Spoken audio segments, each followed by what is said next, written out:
Hey guys, how about we do a video and I would love your inputs on this below and share it, and I would love your responses of what is that one food that brings you comfort.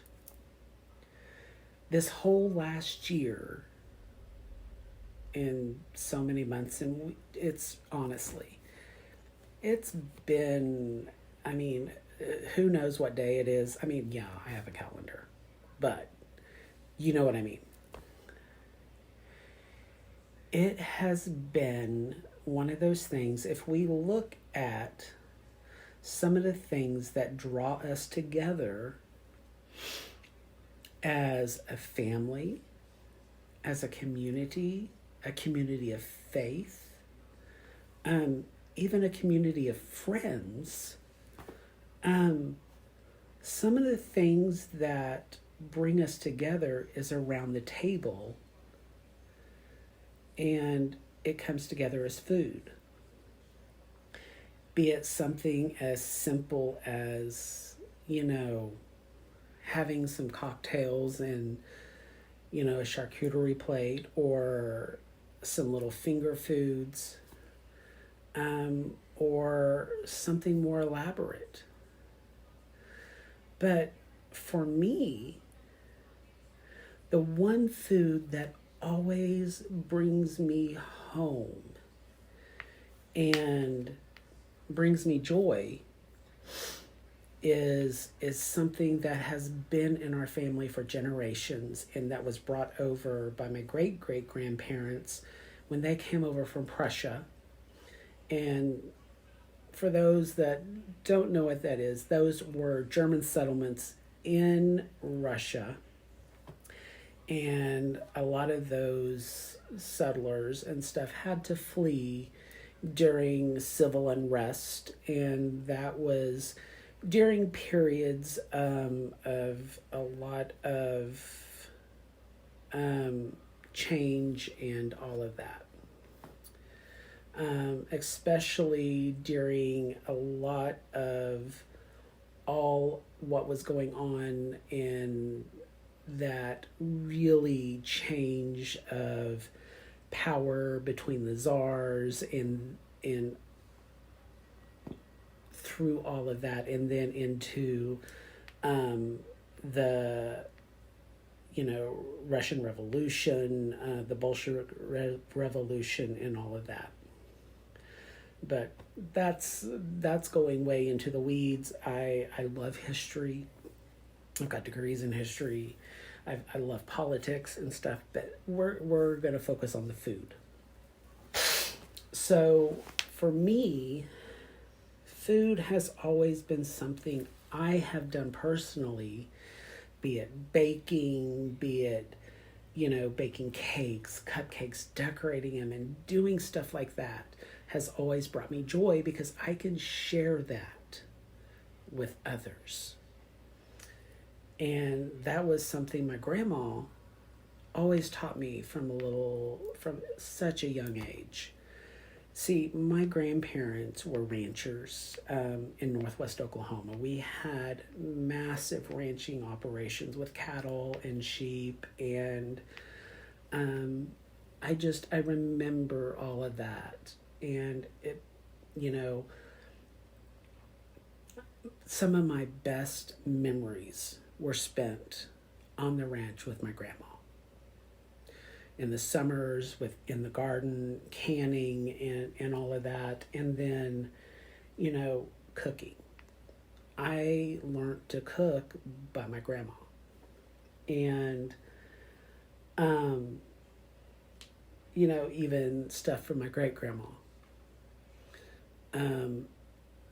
But the one thing that I will say kind of annoys my husband is that I don't necessarily use recipes. I'm like, just throw this much in and then do a dash of this, and put this much in your hand and put that in. Because that's how I learned. Um, my my method of cooking is not opening up the recipe book and being like, oh yeah, we're going to do this, and okay, we need to do 2 cups of this, 3 cups of that. And I don't do that.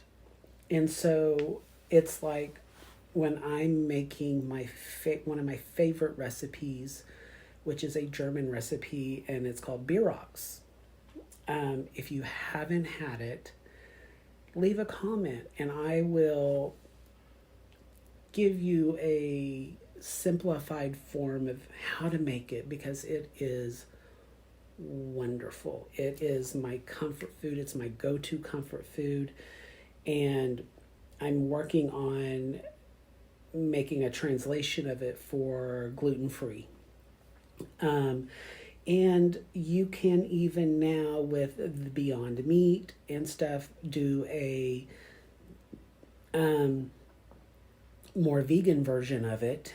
I haven't tried it yet. I have vegan friends, and I am going to actively try to do that so I can get an opinion, because food for me is how I love to share my love and compassion and all of that for my friends. And I started that with our church, and it came from a time because we have some good friends that they adopted the most adorable children, and they were from India, and they changed their whole diet and everything to really incorporate so they don't lose their roots. And for me,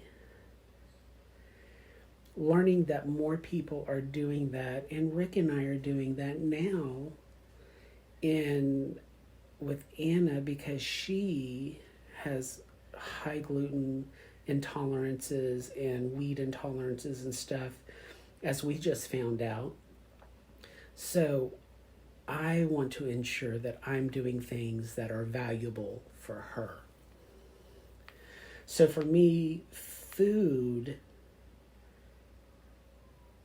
and getting together has really hampered a lot of family and other dynamics over this last year. Zoom was great. It wasn't the same. Our holidays weren't the same. And, I am so thankful that we have vaccinations now. I urge you, please get them. Let's get back so we can gather at a table. Have those wonderful plates of food and conversation, because we need that. But back to my story of food. Making Bierocks was one of the things that I really enjoyed, because, it's one of those things that you can't just make like 5 or 6. And being out at the ranch, it wasn't just Grandma, Papa, my Uncle Kevin, and me. It was, me, my grandma, my papa, my mom, my dad, we made, 12 dozen at a time or more.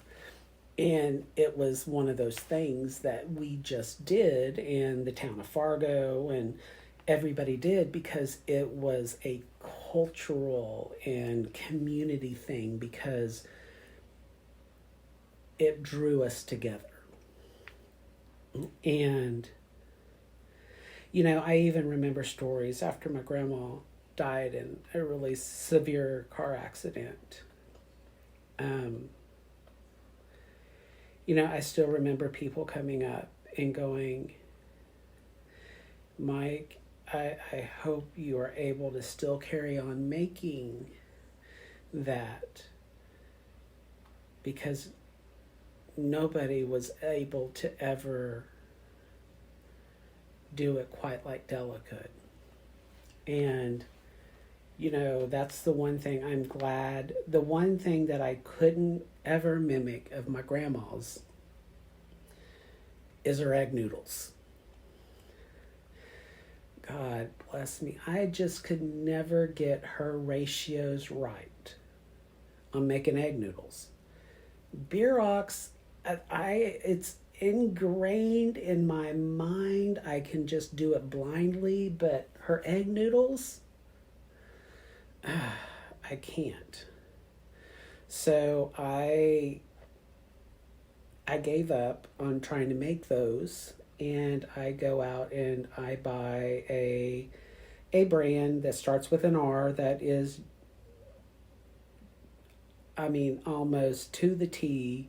They were developed by a German company, and they are literally almost as good as my grandma's. Not quite, because she, nobody could beat my grandma. I only know 2 other women that could cook better fried chicken and better fried catfish than my grandma. And they live in Atlanta, Georgia. And I met them when I moved there to help open a restaurant when I was a corporate trainer. Yes, Grandma, I know. I'm sorry. There was only 2 people. I know she's listening to me. But anyway,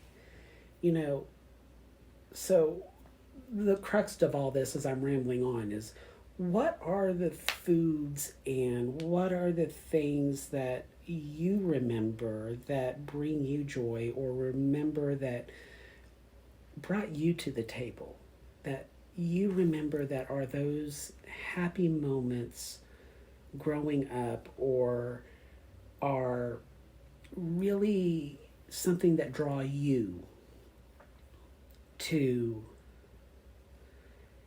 feel that warm and fuzziness of, yeah, I've missed that. For me, it was standing in that kitchen in the old farmhouse with my grandma cooking Bierocks. And then, eating it fresh after we've melted the butter, after it came out of the oven, and slobbered it on there. And yes, my grandma was like Paula Deen. There's not a stick of butter that we didn't use.